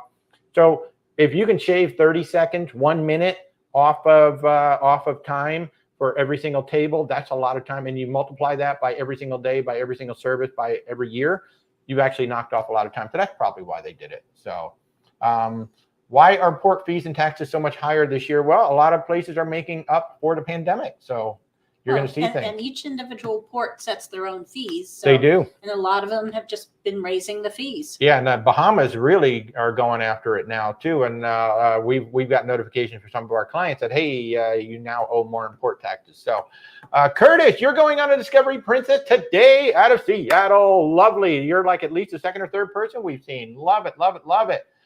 Any changes with this new COVID variant as of right now? Nope, no changes at all. You're leaving for Hawaii on the Royal Caribbean October 2nd. Love it, love it. Will Virgin Voyages have plans to port in Port Canaveral? No, I don't think they ever will because they built that really nice terminal in Miami and they only have 4 ships. So there's no reason for them to be anywhere else in Florida. Miami is their home. That's where they're going to stay. I do fully expect that the brilliant lady, once she's sailing, she is going to go to LA for a season because they built her to go through the Panama Canal. You do not build a ship that can go through the Panama Canal unless you intend to send her through the Panama Canal. So at some point, there should be an awesome itinerary from Virgin Voyages sailing from Miami. There's probably this really cool itinerary through the Panama Canal ending up in LA. And for some people who have asked me, I think that's the only way that Virgin will ever go to Alaska would be one of those repositioning cruises. Like maybe they go through the Panama Canal, they go all the way up to Alaska, hit that, and then end up in LA. Or they go from LA, they go up to Alaska, and then they go through the Panama Canal and come back. I don't ever see Virgin Voyages offering an Alaska season, but I could see them offering Alaska as one of those one-off things as they're repositioning the ship. So yeah, great question. So it muted me when I said Virgin? Really? That's hilarious. I didn't know that. Is that actually happening every time I say Virgin Voyages, Virgin Voyages, Virgin Voyages? Am I actually getting muted? That would be hilarious if that's actually happening.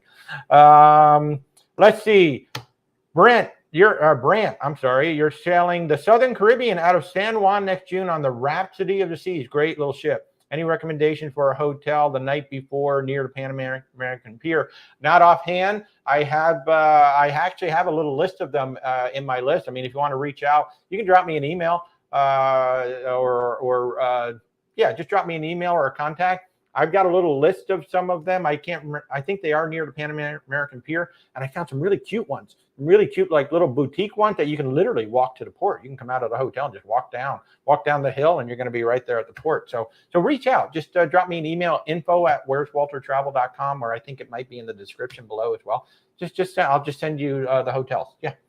Did they change the itinerary for the Oasis leaving from Bayonne today? I don't know if they specifically changed it yet, but I'm sure if you're on that cruise, you've gotten notification from Royal Caribbean that the Lee is turning north, and it's expected to be somewhere off the coast of, say, like Georgia, Carolina, Thursday.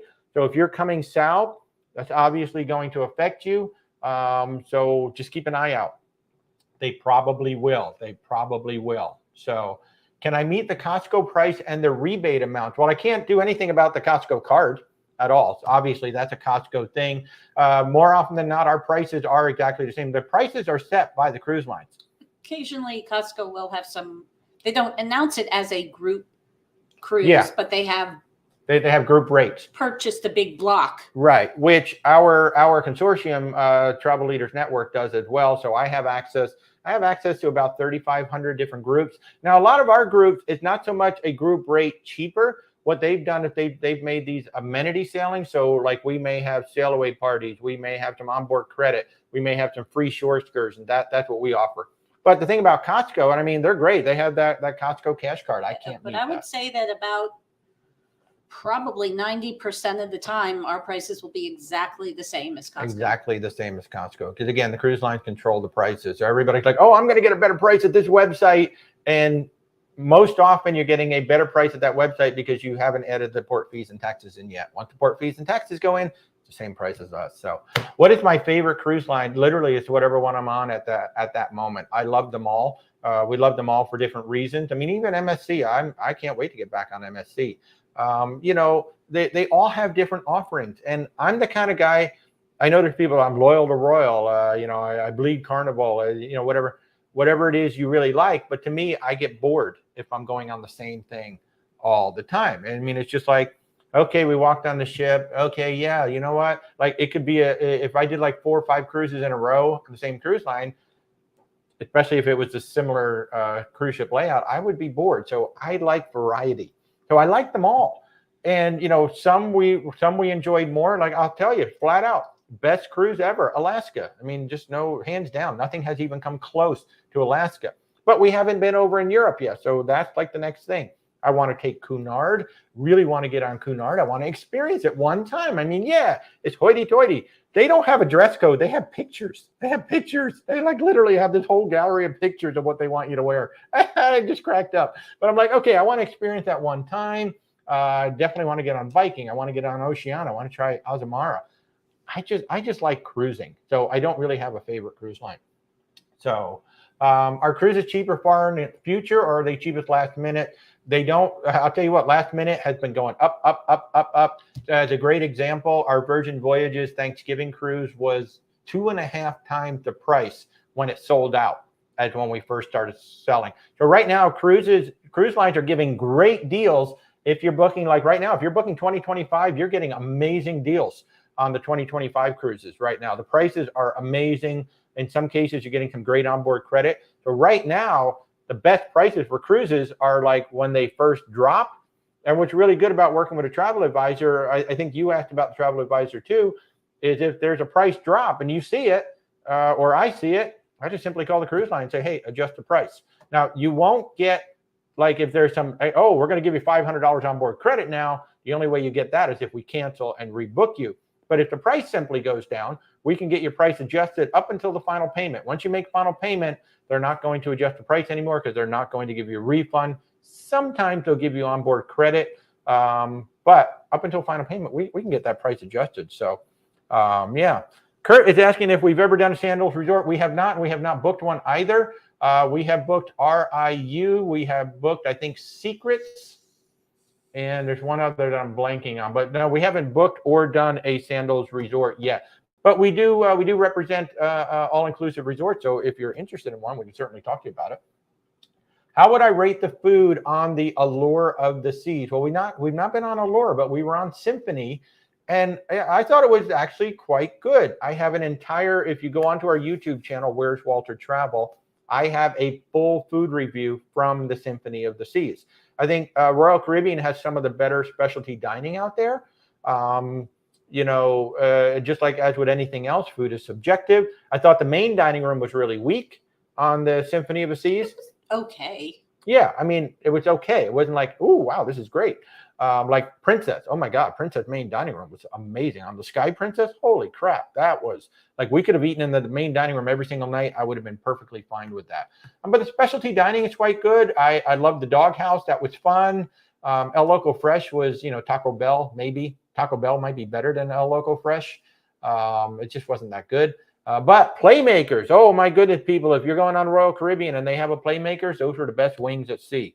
They were so good. The rest of the food, Rest of the food was okay, but man, those wings were so good. And I got the tower of onion rings just because, I had to, which was fun. So, Stacy, how are you? You enjoyed New England. Yay. Carlos is going on the Allure of the Seas in October. First cruise. Is the unlimited food package worth it? That's totally up to you. I will say on Royal Caribbean, if you're going to do it, don't do it on the smaller ships. Do it on the Oasis class, which is Allure, or the Odyssey, the Quantum class, because those have a big variety of restaurants. I will warn you that, because we've done this on Norwegian, where we basically paid for specialty dinners, got a package, so we had them every night. It does get to be a bit much. It's a lot of food. So it's a lot of food. So bear that in mind. I think they have a 2-dinner and a 3-dinner package. What did that particular cruise, we got the free 2-dinner and we bought a 5-dinner. So we had it for all 7 days. Yeah, so we actually had it for all 7 days. And I could have done it for 5 days. It's a lot of food. It's a lot of food. So what you may, it is a lot of food. But it is that unlimited package can be a really good price. It can be. But I would not do it on anything other than a Quantum class or Oasis class. So since you're on Oasis class, if you think the price is right, then you're going to do well. Yeah. Can't find the Lido Loco. La Lido Loca. It's Tony. On YouTube. Lido. He's also on here. Is he? Lido Loca. I think it's Lida. Lida. Yeah, it's Lida. It's like no, the Lido. Lido. It's the Lido deck. Okay. Yeah. Lido. So La Lido Loco. That's Tony. So Virgin Voyages needs to get together for people choose.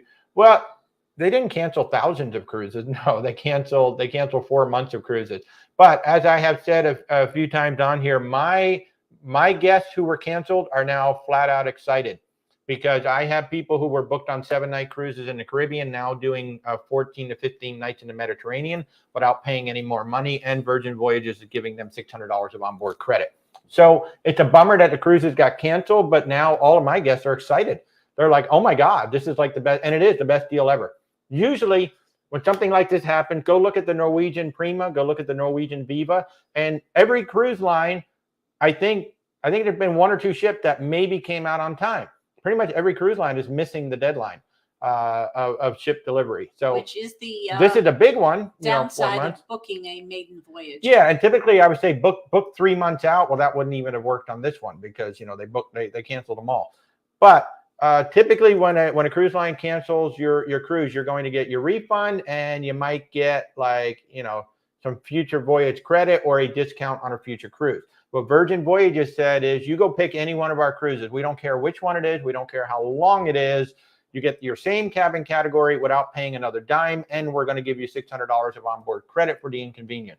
My sailors are over the moon. They're like, oh, this is cool. This is like the best thing. Because, some of my sailors are like, we always wanted to go to the Med, but they're always so expensive. Well, now for the price of a Caribbean cruise, they're going to the Med. So I think it's really working out well. So do I know anything about the Norwegian Pride? You have a friend doing a solo on that one.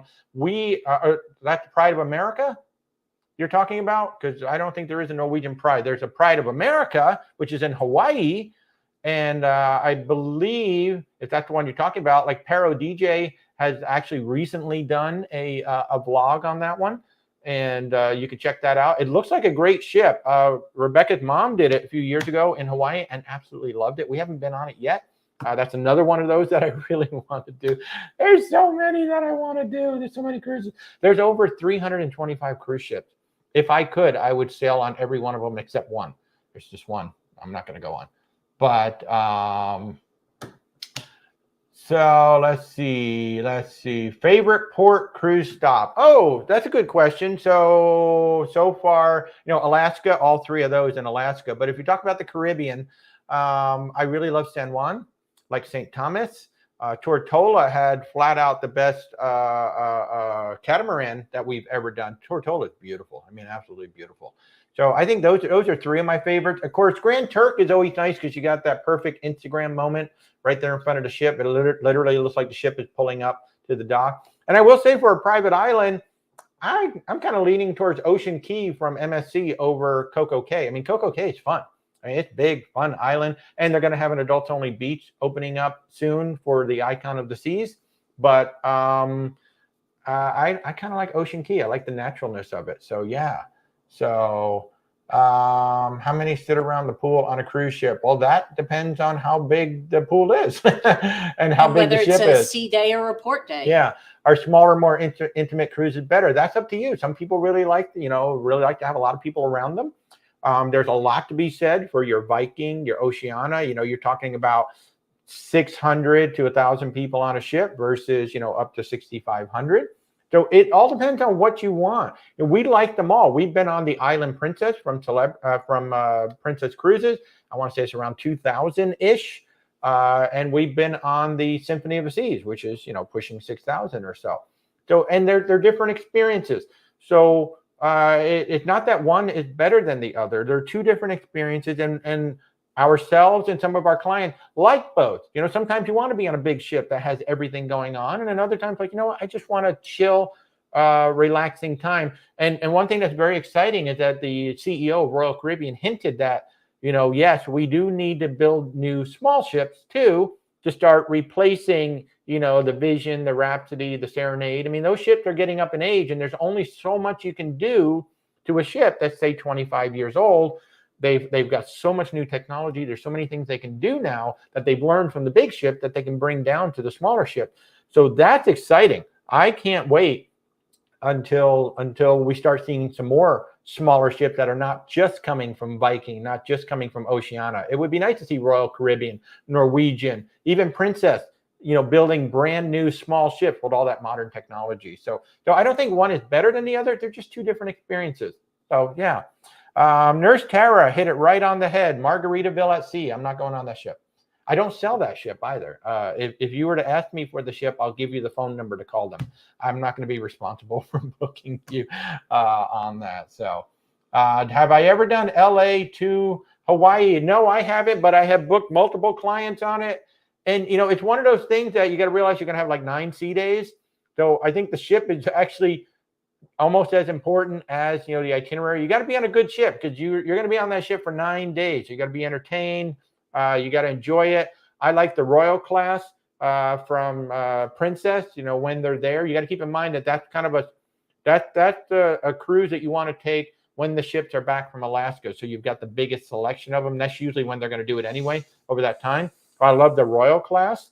And sometimes I think the Solstice class from Celebrity might do it. I can't remember. But that Royal class from Princess is a really nice class of ship to do that run. I've had multiple clients do it. So Deborah's saying she did a sandals and loved it. Yeah. Douglas, any idea when Celebrity will release the late 2025 date? Nope. Don't have any idea. They give us no advance warning. They really don't. Some people most, think maybe a day in advance you might know. Yeah. So maybe. Yeah. But yeah, we might. There was one that actually gave us Princess. Princess actually gave us like a 3 or 4 day heads up on their Alaska, or actually like a 1 week heads up on their 2025 Alaska season, which was fantastic. Frenchie Dog, they canceled your Caribbean one to move the ship. Yeah, so that's the Valiant Lady. If you feel that what they offered wasn't good, just take the cancellation. Like I said, just take the full refund and go book yourself on anything that you want. My sailors, in fact, I have a couple that were on the Valiant Lady. Now they're going to the Meds instead. They're like, all right, that was a cheap cruise in the Caribbean. We're going to go to the Med instead. I think they're doing Greece or something like that. So, but if you feel it's not a good deal, just take the 100% refund, and then you're good, and just go book something else, maybe in that same time frame, maybe from the same port, and then that'll work. So yes, Margaritaville at sea is the ship I will not go on, because I understand that Margaritaville resorts are actually quite nice, so I don't understand why they didn't invest the money properly. That ship needs to go in for a proper dry dock. She was in for about a month when they first rebranded it. They sent it back in for about 3 weeks after Ben and David's scathing, truthful review. I mean, it wasn't even like they were trying. It's just the ship was terrible. So yeah. Let's see. Have I sailed on Regent yet? No, not yet, but one of these days. I've booked clients on it. We do represent Regent. I have booked clients. I've got clients going on an amazing Tokyo to Tokyo round trip. It's going to be absolutely beautiful. But, oh, wait, Regent of the Seas. Now, wait a minute. Are you talking about Regent Seven Seas? Or is there a Royal Caribbean ship that starts with an R? No, that's Radiance of the Seas I'm thinking of. Yeah. But if you're talking about Regent Seven Seas, not yet, but we're going to do it. We're going to do it. So you need a ride from Port Canaveral to the hotel, then Discovery Cove, and then back to the hotel. Well, from Port Canaveral to the hotel, there's something called like Cocoa Beach Shuttle. I think that's their name. They're highly recommended. I sent some clients on the Cocoa Beach Shuttle from Port Canaveral to here. In terms of from the hotel to Discovery Cove, you can check to see if the hotel has a shuttle. And if not, Uber, Lyft are going to be really, really easy. And if you don't know what Discovery Cove is, if you're in Orlando, you really should look it up. It is an all-inclusive water park, but it's not, big water slides and all that. It's a lazy river. They have a dolphin enclosure. I think you can swim with sharks or something like that. But it's here in Orlando. It's run by SeaWorld, but it's not part of SeaWorld itself. It's a whole separate thing. It's kind of like going on an excursion from a cruise ship, but it's all inclusive. The meals, the drinks, everything is included in your day at Discovery Cove. It looks absolutely beautiful. So are there cruises that cater more towards a younger clientele versus middle-aged and older folks? Well, yeah, obviously Disney, Royal Caribbean, and Carnival cater to families, obviously. And I would say that if you get one of those 3-day Friday through Monday cruises, those trend a bit younger. Yeah, they will. So the shorter cruises definitely trend younger. And of course, Virgin Voyages, they started out their marketing aiming right at those 25, 35-year-olds, and they realized, oh man, we need everybody else to come on board. But those short 3-day cruises tend to be booze cruises, so they tend to be big parties. You're definitely going to find a younger clientele. The longer the cruise, the older the age is going to skew. So you brew you, do we give onboard credit? Depends on the cruise. Depends on the cruise and what we're offering and what kind of specials are running. So we do, like Virgin Voyages right off the bat, I'm going to give you $100 onboard credit for any sea terrace or above because we are a gold certified Virgin Voyages first mate. In fact, I've been told that we're in the top 100 of Virgin Voyages travel agents in the United States. So we know Virgin Voyages backwards and forwards for sure. We love their product. But we were also fully trained on Disney, Royal Caribbean, Celebrity, Princess, Viking. So that's one of the things that we do as travel advisors. We stay up on the training so we can present to you, hopefully, a more informed decision. And then if I can't answer the question, I'm reaching out to my contact. I'm reaching out to Tamika, to Lily, to Mike, to Guillaume, to Kathy. I'm reaching out to my contacts, when they say, hey, I got a guy or a woman, at every single cruise line that I can literally pick up the phone, I can call, and we can have a conversation about what's going on. So it's really great. So the Euro River cruises, there's thousands of them. So what do you want to know? There's the Rhine, there's the Elbe, there's the Danube. Then there's American river cruises too. We can go all up and down the U.S., the coast. American Cruise Line is absolutely fabulous. We got Viking. Go up into the Great Lakes. So yeah, when you talk about European river cruise, there's a lot to talk about, and there's a lot of rivers, there's a lot of different kinds of ships, a lot of different kinds of experiences. The one thing that most people are surprised to find when you book your first Viking cruise, you generally have to pay about a year in advance, like actually pay in full a year in advance, and that does turn off some people. Whereas like AMA, Avalon, Uniglobe or Uniworld, I keep saying Uniglobe, I don't know why. They have a more standard final payment, 90, 120 days out. So, but Viking, of course, they're like the gold standard. But Avalon, I'll tell you what, I really like what we see from Avalon, and I really like what we see from AMA Waterways. They're absolutely gorgeous. Jill wants to know about the first cruise. The Love Boat inspired you to take your first cruise in November. That's fabulous. I love it. So Rebecca is a big fan, still is a big fan of the Love Boat. I am too. They're just fun. They're silly. It's one of the best things about taking a Princess cruise. They've got dozens of episodes up on the TV, so you can watch. Free on-demand Love Boat. Not every single episode out there, but they have a lot of them. Free on-demand Love Boat on the Princess cruises, which is a lot of fun. But we knew it was going to be Princess. We just didn't know what ship. And we ended up on the Caribbean Princess. Not only was it our first cruise, but Rebecca booked it back-to-back. So we were on 14 days East-West Caribbean, our very first cruise, our 10th anniversary. And here's the thing that shocks everybody. I didn't want to go. So when we were first booking it, I was excited, right? I was like, oh, yeah, this cruise sounds like a great idea. And then as we're getting closer to it, I was like, I don't want to go on a cruise ship. I don't want to be on a ship. This is going to be boring. I'm going to be stuck on a ship. And my God, I can't even get off for 14 days. Are you kidding me? And finally, it came down to Rebecca saying, well, I'm going. You can stay home if you want, but I'm going on the ship. And so I was like, fine, I'll go.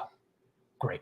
Let's go on this stupid ship, get it over with. We never have to do it again. Well, third day into the cruise, we booked our second cruise. And that was it. I was done. I was like, oh my God, cruising is like the best. Why did I not want to come on this ship? This is amazing. It was really like that. I mean, it really was. It was like, wow, this is so cool. I didn't know it was going to be this interesting, this fun. It's different.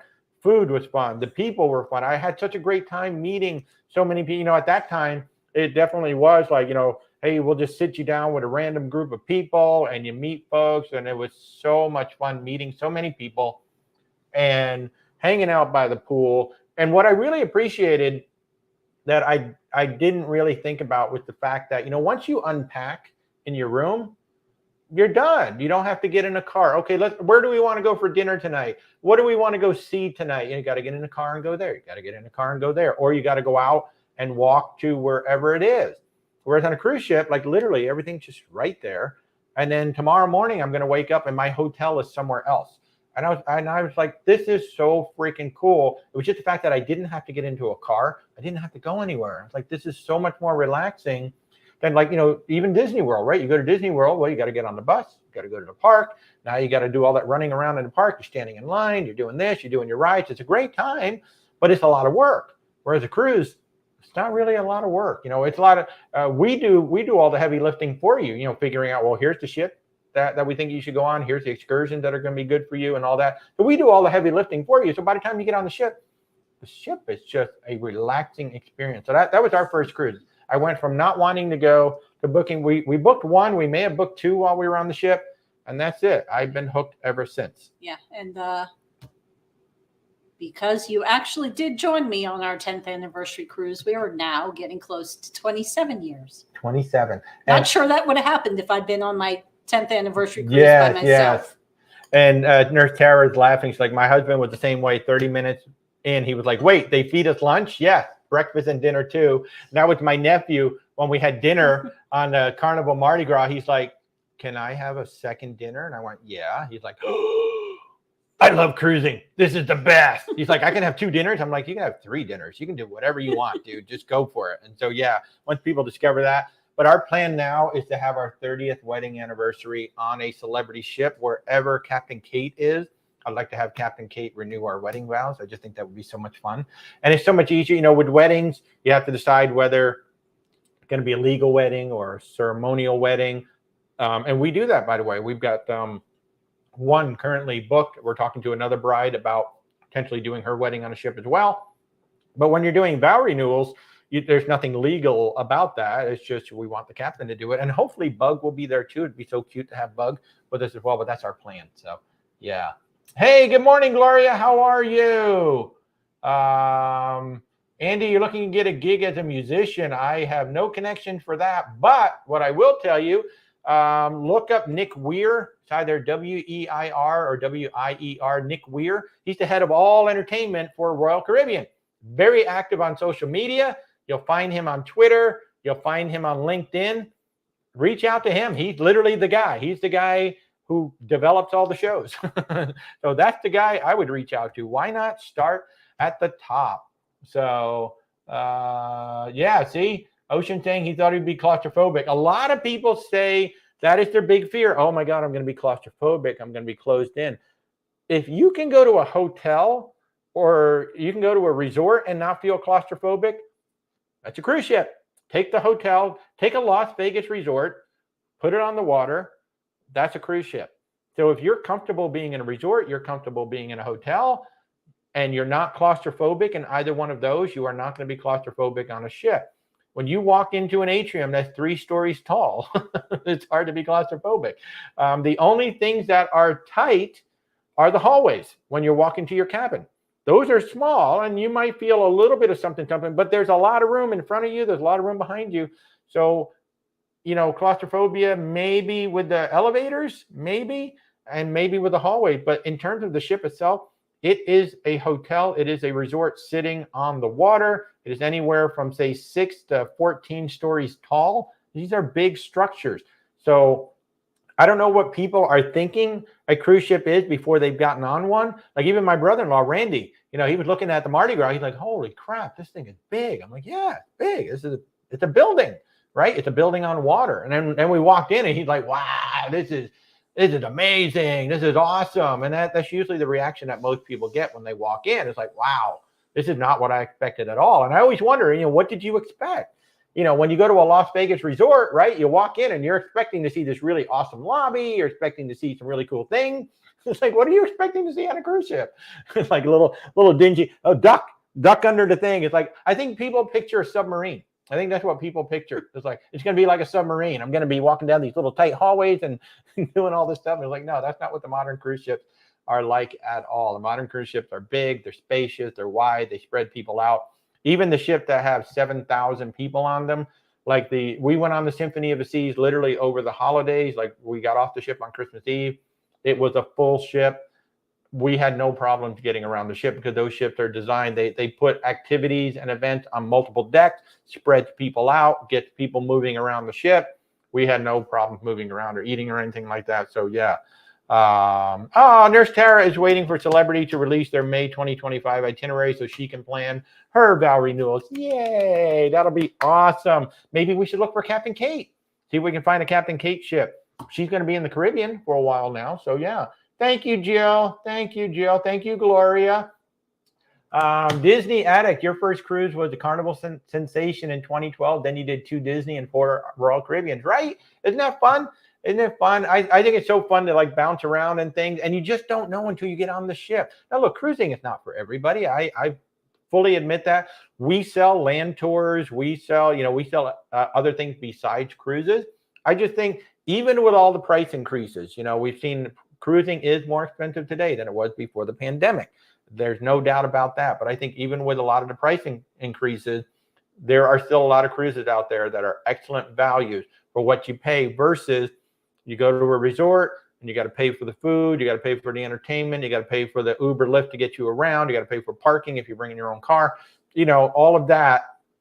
I still think cruises are still a great value, but we do sell everything. So if you want to take something other than a cruise, that would be great. Oh, Nurse Tara, you're so sweet. I love it. I thank you so much. We have the best clients. We really do. First cruise dinner, 5 courses, 5. It's not extra. Yeah, when you're in the main dining room, it's like a 4 or 5 course meal. And people don't realize that. You got your salad, maybe your appetizer. Then you got your main course, or there might be a pasta course in there, like on Princess. I think there's a pasta course in there. And then you get your dessert. So yeah, it's at least a 4 course dinner, at least. So and quite often it's just cruise lines are starting to charge extra for more than one entree. Yeah, and so you might be able to get technically the salads and say the shrimp cocktail might all be in the appetizer column, but usually you can get one of each.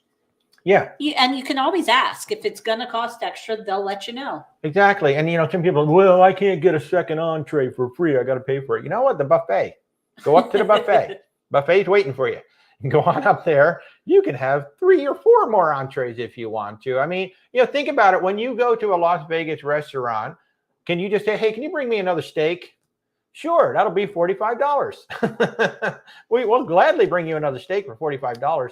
And people have just been so conditioned. I can get all the food I want. And there's a lot of waste. There's a lot of food waste. We've seen it. And yes, and the cruise lines are still making up for having their ships sitting idle for 18, 24 months. So yeah, they are starting to charge a little bit for a certain thing. On the Carnival Mardi Gras celebration, they're now starting to charge for a second time if you want to go to La Cocina or you want to go to Chibang, which they said all along. When those ships launched, they said at some point, these restaurants may not be free any longer because they're not free on the rest of our fleet. And now they're saying, hey, it is free the first time, but if you want to go again, because we want to make sure that everybody can get there, we're going to charge you $8. I mean, $8. La Cucina is well worth $8 per person for sure. Shebang, I wouldn't do that one for $8, but I would definitely do La Cucina for $8.